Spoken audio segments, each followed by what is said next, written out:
Hey everybody, welcome back to You Are What You Love. Today my guest is Merete Mohs. She is the co-founder of Lengthy Tangent, a producer, writer, and actor for Peculiar Radio, and I'm pretty excited to have her on board today. I think we are going to have fun talking about a book series, which also has been made into a movie very controversially, but we will be focusing, I believe, on the books. So please welcome Merete to the podcast. Hello.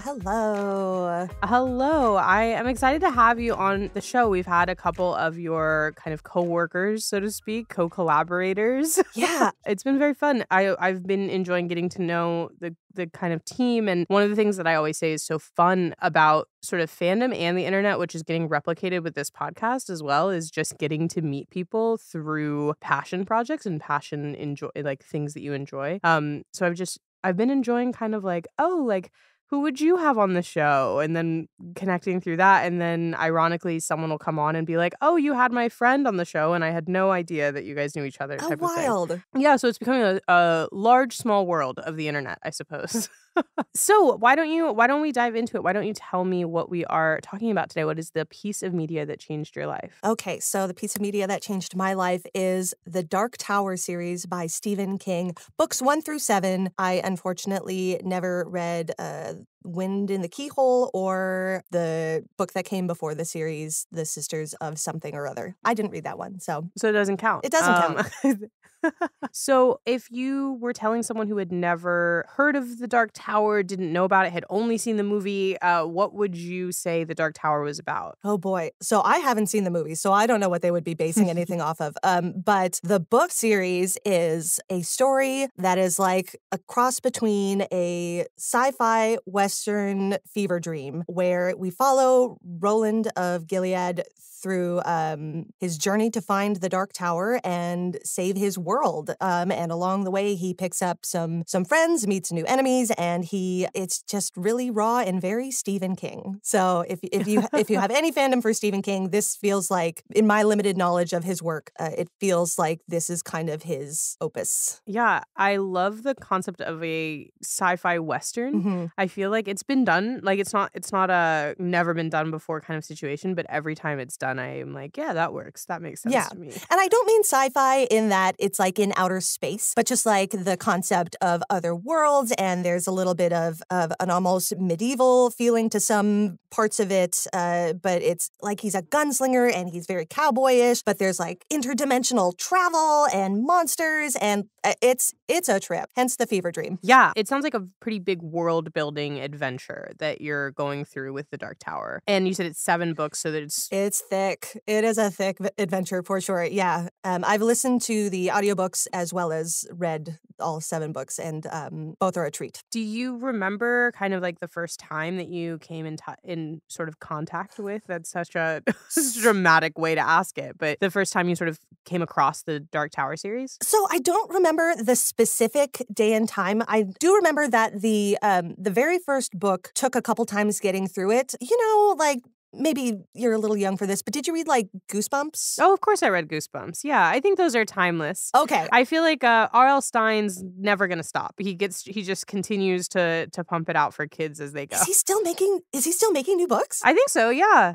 Wild. Yeah. Okay, I need to, I don't know if my kids could handle scary books at this age, but anyway, so Stephen King was kind of one of the progressions after Goosebumps where, like, you know, once you're feeling more confident with your reading, you want something that's a little more adult that, like, maybe your parents might not want you to read. And it certainly wasn't my first Stephen King book that I had ever read, but it was one of those things where, like, oh, this is a series. I can go farther with this. And the first one was very different. And my understanding is that Stephen King wrote it when he was chemically not doing well. So I'm not sure exactly what sparked me to continue with the series, because the first one also was, in my research for this podcast, I found that it's been updated to make more sense and to have better continuity with the rest of the series. Okay. Like, not major changes, but just like things that if you were paying attention, if you were able to keep the details in your mind from the first book all the way through, things that might not add up. Interesting. So he sort of like retconned his own. He was like, I got to change a couple things. Look, if you're Stephen King, you get to do whatever you want. Yeah, really. I don't think prolific. anyone's telling you no if you're Stephen King, Right. to be fair. So Yeah.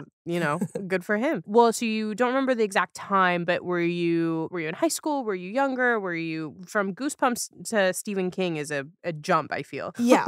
So, well, I mean, there was, of course, like Christopher Pike in between there and but yeah, so I would say either late middle school, early high school. Okay. I do have memories of my parents bringing me to the local bookshop and buying my own copies of the books. I think I read the first 3 before the 4th book was out. So when that came out, we had to go to the bookstore and get that one too. So, yeah, that was early 2000s. I graduated high school in 2002. Okay. So were you a big reader at the time? It sounds like you were already kind of on the reading path. Yes, I did a ton of reading all the way through high school. And then I kind of fell off when I moved out of the house, just like early college student wanting to like go out and do things, spending more time hanging out with friends rather than, and I'm also extroverted.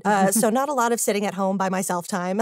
And then I kind of got back into reading them also in college when I started donating plasma. I'd be just sitting in my chair at the plasma donation center, just like my arm strapped to the machine and a book in the other hand, like trying to manage turning the pages one-handed. And funnily enough, during the 7th book, when, I don't know if it's too early in the podcast to spoil this, but when stuff starts going down and like main characters start dying, I'm just like sitting there weeping and just like actively sobbing while they're taking my plasma and like nurses are coming over like, are you okay? I'm like, I'm fine. This is just a really good book. And just like sobbing over the loss of these characters that I've spent thousands of pages with and just, yeah, that's so excellent. That's a embarrassing. No, yeah. I don't think that's embarrassing. I think more people should cry in public. First of all, I'll stand firmly on that. Maybe it's just because I think things happen in public that make you want to cry, and the only places that I've ever felt comfortable crying in public are like on public transportation in big cities because other people do it. You know what I mean? Like you can get away with it. No one's gonna bother you. If you're crying on the subway in New York, no one's coming to ask what's wrong. I just need a minute. It's like the most private public space, really. Exactly. There's just a level of respect, and I think we should extend that everywhere. We should allow people to cry. I guess for this situation, I agree with you. It should be less stigmatized to cry in public. It's just there was nothing wrong with me. I was just having an emotional reaction to a book. So I didn't really need anybody to come over and like give me a hug or anything. Like just let me be sad about this. Oh, that's what I mean. I think we should allow people to cry alone in public. I see. Yes. 100% on board with that. Destigmatize having an emotional reaction to things, I think is my core message here. Yes. Though if you are a phlebotomist and one of your patients is actively crying, maybe also it is good to check on them and see if there's something wrong with the needle in their arm. I'll say context clues, right? So if someone is holding a book actively and able to maintain it in the air and crying, perhaps it's the book. If someone's just weeping and ripping at their arm, perhaps check. Accurate. Yes, I can get on board with that for sure. Welcome to Crying, the podcast. 90 minutes of therapeutic sobbing. I'm into it. Or at least sometimes you need like a push over. You just need to get a cry out. There's something there. It's just an app of 30 things that might make you cry if you need to. It's just sad little clips. Oh no. Do you have like the song or the media that you go to if you need a good cry? I do cry every time I watch Breaking Dawn, the Twilight films.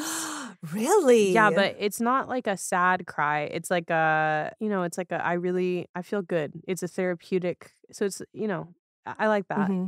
I don't have a lot of sad cry movies for me. Weirdly, I feel like I should, but I think generally speaking, like if a movie really does genuinely make me cry, like hard, I never want to watch it again. Not in a bad way. Really? I just want to leave that emotional response on the table. Keep that moment. Yeah, because I think if you watch it enough, then it stops making you cry, unless you found something that's like that devastating. But I don't know. I think most of the movie cries that I repeat are happy cries. Like I cry when I watch Love Actually with my sister every year, but just enough. I just tear up a little bit. Oh. So yeah, I'm personally not someone who enjoys being devastated. in that kind of way.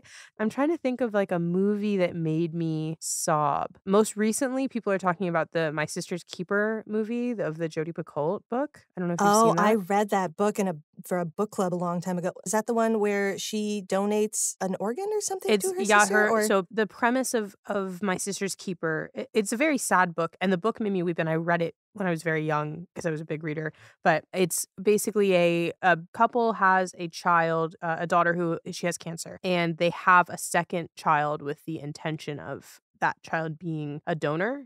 So that kid throughout her whole life is donating all of these different things, bone marrow, and going through all of these terribly invasive procedures. I have heard of this story, and I purposely didn't read it because I'm like indignant about the whole premise of a parent doing that to a child. It is so devastating, but it is so well written. Yeah. Because the conflict of the story is that the younger child sues her parents for the rights to her own body and not to have to do these things anymore. It's very, very well done. The movie changes the ending of the book, which I won't spoil, but the book made me sob like nonstop. And then the movie came out and I was so excited to see the movie. And it's like star-studded. It's Abigail Breslin plays the younger daughter. Cameron Diaz plays the mom. Alec Baldwin, of all people, plays the lawyer. So I went to go see that movie with my dad, and I remember it vividly because I was crying through the whole movie because it's a devastating movie, a devastating story. And then the ending is different than the book. And I shouted in the movie theater. I was like, what? Like, I stopped crying and was like, what is this? Like, this is not the way the book ends, because the book has, I won't spoil it because I do think it's, if you've never read it, it is worth having that moment. Okay. But the movie changes the ending, and I was indignant. I'll have to pick a spot in my house where I can read the book or watch the movie where I could throw something across the room and not break stuff. So, because I feel like I'm going to just get so mad.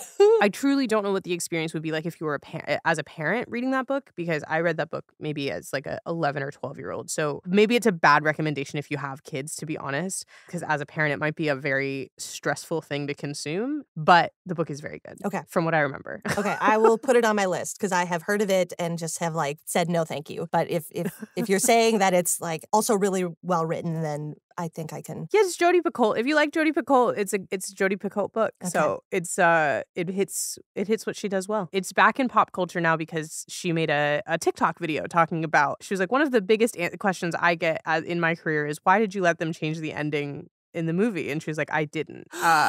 She made this Spicy, big expose talking about it. So it's kind of back in the conversation again. Interesting. But in that long tangent, the point is that personally for me, I don't like to cry in a sad way. So if it's happened, it happens once and I never return. What about you? Are you someone who likes to watch things that make you cry?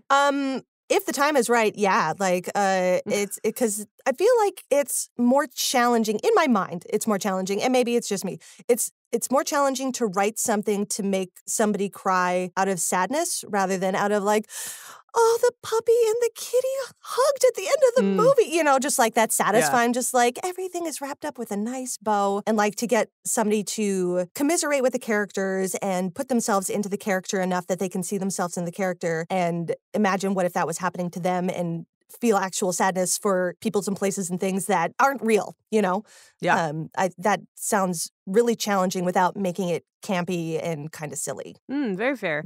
Yeah, I think it's always interesting. People have this debate of like, is it harder to make an audience member cry or to laugh? Do you have a stance on that? I think it depends on the audience member, because like if you got a theater full of 15-year-olds, like put on Jackass and just hit somebody in the nuts, you know, they're gonna laugh. But if you got a bunch of intellectuals and you have to like make a joke land that doesn't rely on slapstick and it just relies on like wordplay, I think that can be more challenging because you also have to know you've got an entire room full of people and they're going to have different experiences and different things that they're bringing to the table to be able to play off of. And like hitting the majority of them is going to be super challenging. Gosh, this is a tough question. I don't know. It's interesting that you went to age as the differentiator of when it gets hard to make people laugh. So you started with like, if you're 15, everybody's going to laugh at the same thing. And that if you're dealing with a group of people who have lived more life, that's where it becomes harder to get people to laugh. And I wonder if there's something in that where, not to be too existential, but sadness seems to be a more universal experience as someone who's lived in more of your life, whereas comedy as a relief or a release, so to speak, becomes less universal the further you go and a little bit harder to actually accomplish. Damn, that is so deep. Yeah, I could totally, I can totally agree with that. Just because, you know, by the time you're a teenager, the majority of people, well, I guess I shouldn't be pulling fake made up statistics out of my butt, but in my experience, the majority of people have not experienced the loss of a close relationship have not gone through major breakups or deaths or, just like world-rocking things. You generally, by the time you're at that age, you still have some semblance of a family that is there to support you through all that stuff. Whereas when you're an adult, you may still have your family around, but knock on wood, hopefully by the time you're 30, you're not living with them. And like just having to kind of jump into the void and navigate the world on your own and not have those supports and those crutches there to kind of catch you. That's the emotional maturity that you build up over time that is a strength, but also kind of sucks. Yeah. Do you feel like I might be grasping onto it because you brought up Jackass specifically, and Jackass is very culturally relevant, I think, to my age group of people because the MTV show was on when MTV was really only the only show, like, network that was servicing people that were in between the sort of like Nickelodeon Disney era, but not quite at like the HBO Showtime era, and there wasn't a lot of programming, and Jackass was one of those things that was made for that age group. So they have a special place in my heart. But I don't know if you've seen the newest movie that they just put out. Yes, we have. I loved it. And I think part of what was so fun about it was it was the original group of people, the original group of guys. Obviously, there are new people involved, and they had quite a number of fun cameos and everything like that. But to watch a group of guys that for this long have been just having the purest form of fun that you're talking about, where it's just completely unencumbered by life experience and the realities of like loss and grief and seriousness. And they've lived lives. They have lives for themselves, but they're just still having the best possible time. There's something so infectious about that. But I also wonder what it is that makes us stop being willing to laugh at that type of joy, right? Like, so where is the energy where we go, oh, that's stupid humor. That's so beneath me. It's like, is it? Because there's something very funny about Johnny Knoxville getting hit by a bull and flipping over 3 times. Well, you say unencumbered, but at the same time, the list of injuries and near deaths from that movie alone, like, oh my God, that Johnny Knoxville getting flipped by that bull, he ended up in the hospital, and that's why he wasn't doing any more of the stunts in the movie, because he was so messed up. And didn't Steve-O also get a huge concussion from the marching band on the treadmill bit? Yes, I believe he did, yeah. So unencumbered emotionally, but physically, oh boy, those boys are like 50s? Almost, no, 40s, 50s? 52. 52. Johnny Knoxville is 52 years old. I can feel my bones embrittling just thinking about doing those stunts right now. Just like, oh, my hip. Already my hip.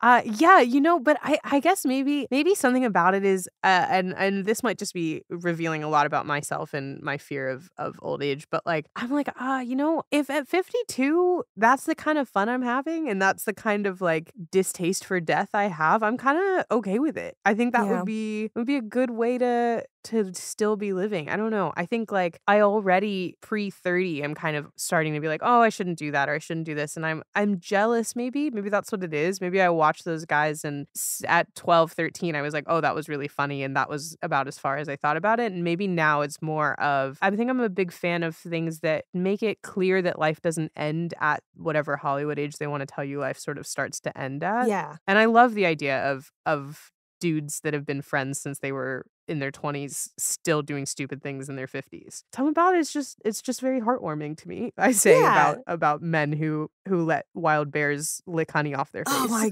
God. I got so much, what's the word for it? Like contact anxiety from watching that, where they're like unaware of what is about to happen to them. And I'm just like, no. This, like, that's not a joke.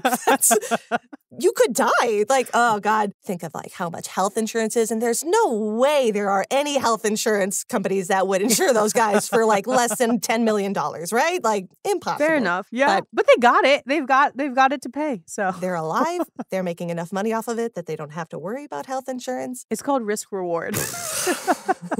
Yeah. And bless them for doing that to entertain themselves and the rest of us. I've got no qualms with Jackass. Yeah. It's good stuff. Yeah, but it is, I think it's interesting though. It's like, I think I do think stuff like that, where I would hope that it would make people laugh for the rest of their lives. Like my sister in particular, who's younger than me, is like, I do not care for it. It is not funny to me. Interesting. Which is fine, but I do wonder where the universality of comedy kind of like breaks off and becomes, you've got to find your specific taste. Like at a certain age, it seems like you stop going, oh, that's so funny when it comes to like people wiping out or falling, and maybe it's the embarrassment nature of it, but there starts to be a point where, like you're saying, people start to feel like they need to attach themselves to more cerebral comedy or more intellectual comedy or things like that, or something that has something to say. And you know what? I think we could all use some stupid humor. Yeah. Some ejecto seats and silliness. Yeah. I guess I would say that I don't think there's an age where you have to or you should be expected to lean to more cerebral comedy. I think that your life experiences can make that more accessible to you. And some people, like your sister, apparently lean more towards that kind of humor rather than the toilet humor or slapstick humor, knowing that entire spectrum of an audience may be watching or listening to or reading whatever media you're putting out there, and just that's a tall order to try and serve all those people. It's a big one. Mm-hmm. We've gone down like possibly the most philosophical rabbit hole available. Like 30 minutes in, haven't talked about the books for more than 5. We're like, there are some books, and I know they mattered to you, but also, we've concluded basically, you can like whatever you want, guys. Yeah, which tends to be the message of this show every single episode. Perfect. By the time we get to the end, the answer is whatever it is that you are thinking, maybe I shouldn't tell people I like this. You should definitely tell people you like it. Yeah. It's good and it's fun. And if you're judging people, you're kind of not my favorite person. I'm going to put that out there. Adjust. Agreed. So to pivot perhaps back to what we came here to talk about today. Those books we Tower. mentioned. That's right. It's clear to me, because the way we got down this rabbit hole is that you were crying in public reading book 7, which means that it did connect with you for quite a bit. Yeah. I am curious, you mentioned that you sort of fell off in between high school and college, and then at a certain point, it sounds like you came back to get to your point of crying in a plasma chair with book 7. Was there something that made you go, oh man, I wonder what those kids are up to these days? I got to get back in. I don't know if it was so much the books themselves, but I met a very good friend in college, and she was still a prolific reader. Like she does have narcolepsy, so she would often be found like just slumped over in a chair or on the couch or something with a book open in front of her, just like that's just who she is. Just her sleeping in books. That's her favorite things to do. And she had recommended, like, she was the reason I read the Twilight series. And once I finished those books, I was kind of like looking for what I could read next. And I remember thinking, oh yeah, I really liked the first couple books of the Dark Tower series. I should see if the next one is out yet, and then carried on from there. Was there like a character in particular or a moment at some point when you were reading the series that you really were like, oh, I am locked in? Was it the world building, a character, a moment, a book, one of the books specifically? There is a moment at the beginning of the second book where Roland loses a toe and 2 fingers, and he is a gunslinger, and he lost the fingers on like his dominant hand. And I think up until that age, I was used to reading things where like, oh, this is a problem now, but we can find a workaround for it. He's going to get like some bionic fingers, or like they'll figure it out. But nope, they're just gone, and it does affect him for the book. And it comes up for a while there, like he ends up needing to get antibiotics in a world where they don't have antibiotics. So then that comes up when he's like traveling between worlds. And just, I love a book that is not precious with its characters and keeps me guessing about who's going to end up at the end. That I think was the first time that I remember anyway, reading a book that I was like, wait a minute, this person might not be at the last page of this book still, and it might not have a happy ending. Interesting. Okay, let's go. So you kind of enjoy the uncertainty of something where it's like, I think a lot of people, or at least at an earlier age, you believe in the promise that a book sells you, like there will be a happily ever after at the end of this book. Yeah. And then at a certain point, people stop delivering on that promise. Yeah. Well, I think there is a comfort in reading a book where you might not know the story, but you kind of have a feeling for how it's going to go. And like you might have surprises along the way, and it might not end exactly the way you think, but it might be satisfying. And I like going through an experience not being sure of that. I think that's a tricky way to write, and it's it's kind of a gamble because not everybody likes that, and that's okay. Yeah, I think it's something that has been around for a while, but was really popularized with like the first Game of Thrones book, is where like everyone started to talk about that Yeah, twist. I will say I read the first book of Game of Thrones. I had been watching the movie. The books are a little wordy to me, and a lot of the names are too similar to me to keep it straight. And I also Yeah. started reading it post having kids. So my time to be able to read uninterrupted is right before bedtime when I'm extra sleepy. So I turned into my friend from college where I would just fall asleep with a book in my hand. So I don't have a lot of time that I devote to reading for pleasure anymore, unfortunately. But That's fair. yeah. Yeah, we've actually talked about that. I think actually almost every time someone's picked a book series, we talk a little bit about the part of your life where you kind of stop reading as much as you used to. And it sounds like you probably had a similar journey, which is as a kid, you sort of like can't imagine that there's one day that you won't be able to read all the time. And at a certain point, you sort of look up and go, oh my God, I haven't read a book in like 6 months. Yeah. Is that similar to what you're Yeah. kind of experiencing? I am fortunate enough that I volunteer recording audiobooks like as part of my voiceover journey. So I'm still actively reading every single week. I read at least a little bit, and I'm constantly reading for auditions and things. Not the same as like reading a book that I pick out for myself thinking, ooh, this story is going to be really good. But yes, it is very much I have friends that are still very active readers at about the same age as me. And they're like, oh, you should read this book. I'm like, I'll put it on the list. I've got like 50 others that other people have recommended to me that I have fallen asleep during. So, and that's not to like disparage the writing or anything. That is just me being a sleepy, sleepy panda bear that just cannot make it through 20 pages. That's the other thing that I have learned about sort of adulthood is like as a kid, I definitely would read and get so wrapped up into it that you would look up and be like, oh my God, it's 4 a.m. Like I have to be up in 4 minutes. But now there is something where I'm like, you know what? It's been a long day. The best I can do is get to the end of this chapter in bed. It might be 15 pages. I'm currently, and this is like actually painful for me to admit, but I am currently working my way through like my third book of the year. And it's a struggle to get through it. Like I'm doing it, and it's a good book. I'm reading Babel, which was like the big book of the year last year. Okay. And it's very interesting, very it was definitely recommended to me. It's good. But it really requires a lot of like awake attention, which is, I think books should do that. Books are It's not like how wonderful. I watch TV where I'm watching the show and also playing on my phone. You can't do that with a book. No, and not at all. And you've got to, sometimes with that book in particular, because it's one of those books that has footnotes. Oh, which are God. really interesting. Yeah. But I also am like, I cannot look away. I feel like I should be taking notes sometimes. And I'm describing it in a way that makes it sound like it's a homework assignment. It's actually very, very interesting and very on the cerebral side of things that we've talked about. But I've just noticed that it takes, maybe it's that when you're a kid or a teenager, when you get home, the book is like the only thing that you actually wanted to do all day that you are investing and opening your mind with, as opposed to like classes that you were required to take or activities that you needed to do or whatever. And now it's like I've done all the adult things all day and I actually want to turn my brain off as opposed to continuing to use it. I wonder too if like a lot of the books that we read when we're younger is it's more fluff, and like as an adult you're expected to read books that do require more thinking, and after a while your brain is just like, that's enough. You need a break. That's it's enough over work for it. today. Let's shut down. Yeah, I got really into reading romance novels over the pandemic. Mostly because I was like, I literally don't care how good this book is or what the book is about or how acclaimed it is or how many awards it's won. I literally cannot stand reading something sad right now. I cannot listen to somebody have a bad day. I need everyone to have a good day. And the most conflict I want is the third act breakup where I know in 20 pages or so they will be happy again. That's so funny. Meanwhile, I'm like, I need to read about somebody or listen about somebody that is having a worse time than I am. That's Oh, that's interesting.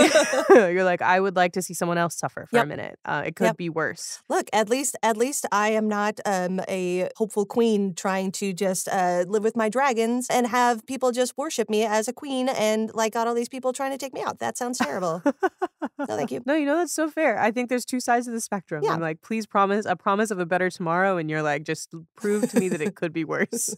That's funny. Yeah, did your reading habits change during the pandemic? Did you kind of read something different than you were reading before, more or less? You had probably children inside the home, We which had, yeah. changes the experience quite a bit. Yeah, there was so much noise in my house during the pandemic lockdown because my husband was also working from home at the time, and the people in my family don't believe in wearing headphones of any kind during their Oh. video calls. So we would have 3 rooms just down the hall from each other with all these different calls happening. So by the time school was done for the day, I mostly spent my time in the kitchen during the pandemic. I never got into sourdough. That's too technical for me, but I did bake a lot of white bread. I did a lot of banana bread, and like as a former cook, no longer in a kitchen, there were a lot of fancier meals with what I could get from the grocery store at the time than we normally would eat. But yeah, like unfortunately, it was still during my fall asleep while reading phase, so it was mostly a lot of screen time. We watched Tiger King, if you can remember that far back. And what else was a big one during lockdown? It's so hard to know what everybody else is watching now because there are so many different streaming platforms and so many Yeah. options that everybody's kind of in their own pockets of what everybody's watching. We liked The Boys. That's a really good series. See on Apple Plus is really good with Jason Momoa. I'm also seeing a pattern of it could be worse in these in these shows. Yeah. Yeah. Wow. I didn't realize that about myself until now, but yeah, that feels accurate. I think that's great. I think sometimes that's what you need dystopian media for. Yeah. Well, also, I feel like my life for the most part has been comparatively uneventful to most people. Mhm. Like, I had a happy childhood, no traumas or anything that I can think of. Just Bobbing you can't about. see me on the podcast, but I'm just like doing a little like happy dance because like yeah, I don't know, maybe that's where I would draw that emotion from is other people's trauma. Sorry, everybody, that feels wrong.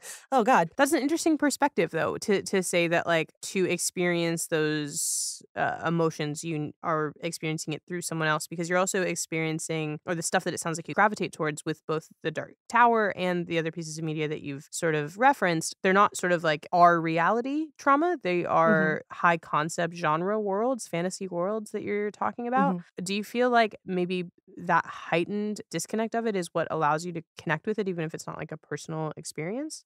That is an excellent question. I have no idea. I could totally see that being why, or maybe I can enjoy it because I can't really relate to it on a deep level, and it's not bringing up anything in me that would be like triggering, I guess. Wow. Maybe. Yeah.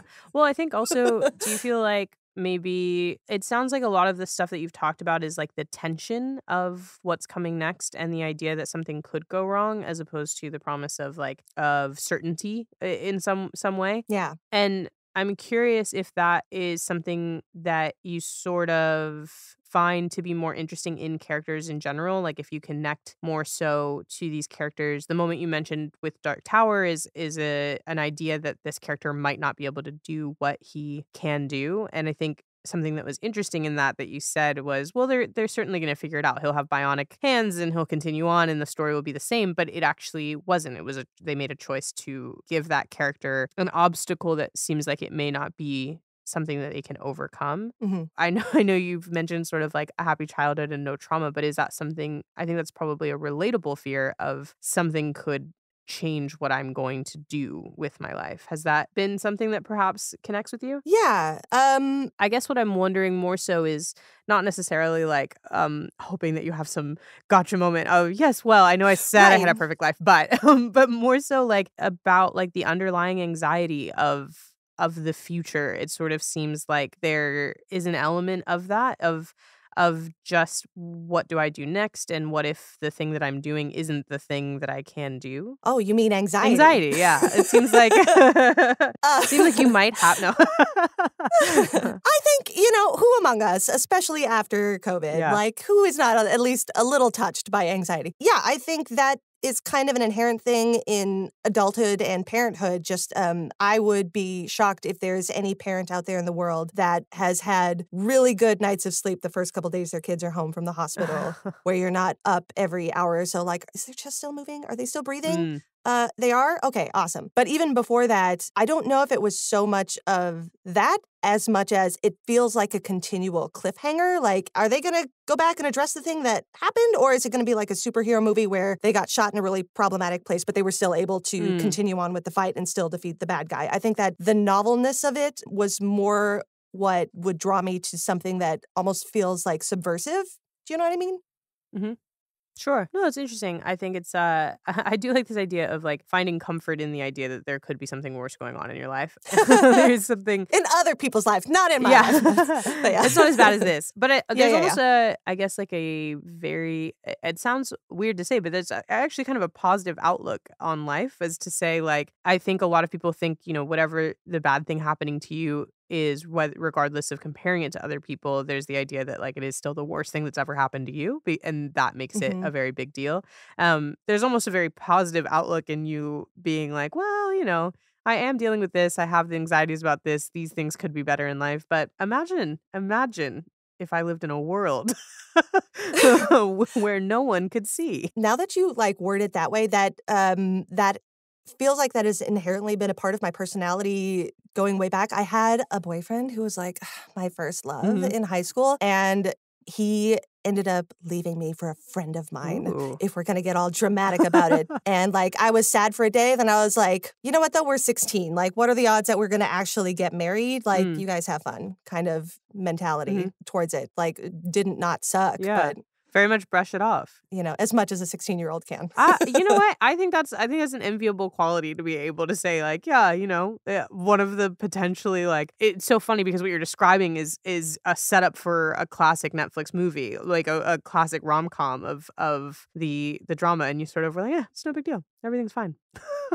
That friend and I actually roomed together in college for my first round of college. That's very big of you. I cannot say that I would have had the same reaction. It was a small town. There's not a huge well to draw from. So, you know, there's going to be some crossover in dating anyway. So it is what it is. Very fair. Well, that actually, usually I ask what kind of world you were living in when you found this piece of media. So you mentioned small town, small enough that it's fine if your best friend goes with your boyfriend and has a merry on little life. I won't say that it would be fine for every situation. I just mean that was a part of my personality. But yeah, I grew up in central Minnesota. So yeah, small town, not even a suburb of the Twin Cities. I think our high school graduating class was 1,600 people, and we had several different elementary schools that fed into the high school. So it was the surrounding communities all in this one school together, rather than I live in Milwaukee now, and we have 5 different elementary schools within a mile of our house. So the options here are very different. Yeah. So the type of people you were around, did you find yourself sort of viewing them as similar types of people? Were you a big reader because you were not necessarily similar to the people around you? What was the sort of social element of your life at that time? I think in hindsight, we were all pretty similar. It was like a farming community and stuff. Like my family didn't own a farm or anything like that, but we lived near a lake, and everybody kind of had the equalizer of you go swimming in the summer and everybody goes to the same festivals and things like that. My little friend group, my personality was kind of more the rocker chick, I guess, out of the 3 of us. One of the friends was more of the hip hop girl, and the other one was more the country girl, if you want to break us down into our musical choices. And I don't recall them being into the same books that I was. I think we prided ourselves on how different our tastes were, and yet we all got along really well, although we were like still pretty much into the same things and the same boys and the same, I don't know, same experiences. So you mentioned you went to school with one of the girls from high school. Did you go far? Did you stay close? Okay, so that is a thing. I had always aspired to travel. I was going to do the study abroad program, and I was going to like go to school in another country for a couple of months. And I was like touring schools in the Twin Cities to be hours away from my parents. And then I went to one of the local colleges, like 40 minutes from my parents' house. And actually, I went to one of the state colleges, did all my generals, and then took some time off of school because I had originally gone to be an elementary school Spanish teacher, realized I don't have patience for other people's kids and teaching people things. And then took my time off, decided I wanted to go for culinary arts because I loved food, love eating. And I met my husband when we were when we were 16. He came right working back at around. a movie theater. Yeah. Well, we weren't dating at the time. We were working together. We started dating when I was 19. And then it was just kind of I don't want to be away from him. And not to like put it all on him, because there's also the insecurity of being a young adult and also a female and like leaving the country. It's just a lot easier to not do that than it is to actually put all the wheels in motion. Plus, I'm a procrastinator and not a great planner. So all of these things combined, I stayed very close to home. Well, I guess what's interesting about that is like sounds like you were drawn to really like fantasy, escapism, big world stuff, and then you had this desire to travel the world as well. Did you feel like there was a connection between those things, or a desire to see more than your town or your space? Yeah. Yes, definitely. And my parents kind of instilled a love of travel in us from a young age. We weren't super wealthy or anything like that, but we weren't hurting for money. So we would drive down to, we drove down to Florida one year. We flew to Arizona for my very first flight when I was in 4th grade. And then as we got older, we would go on family trips out of the country and stuff. And just like the getting out of the small town Minnesota world was huge, because it's pretty monoculture. There's not a lot more than like cows and cornfields and soybeans and stuff for a lot of it. Not to hate on Minnesota. Minnesota is an excellent state. It's got a lot of great outdoor stuff. If you like fishing, it's a wonderful place. But when you're like reaching that teenager, young adult phase and you kind of want to branch out and make your own mark on the world, if you haven't been there, go there. If you have been there, try somewhere else. Right. Yeah. But then you did ultimately decide to basically to kind of stay put or not put. You did move to a larger city and a different space, but yeah.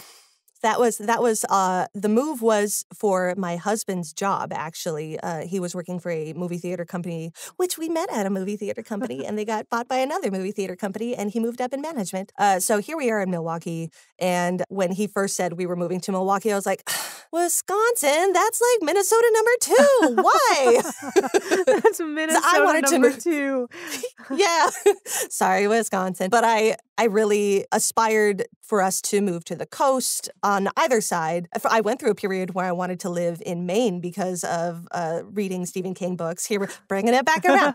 It's just when he does write about Maine, he writes about it with so much love, and it sounds like it would be a really good movie. It feels like the state where you would just stand by the coast and stare off into like the misty cold and just have a nice cozy sweater on and a hot mug of coffee and just like think about life and enjoy what you have. Kind of the state is what my mind built it up to. But we have visited the coasts, but not lived there. So, and actually, Milwaukee is a great sized city, and it's close to Chicago if we want a little bigger feel. And we love it here. We've been here for over 10 years. And I'm curious about it because I know, so I grew up in cities. I grew up in LA, and then I went to Boston for college, and I've never really done the smaller town thing. But the thing that I've always found interesting is when I was growing up in LA, people would talk about how they could never raise a kid there and how they would want to take a kid to a suburban area or a smaller town or something like that. For me, I never really understood it, but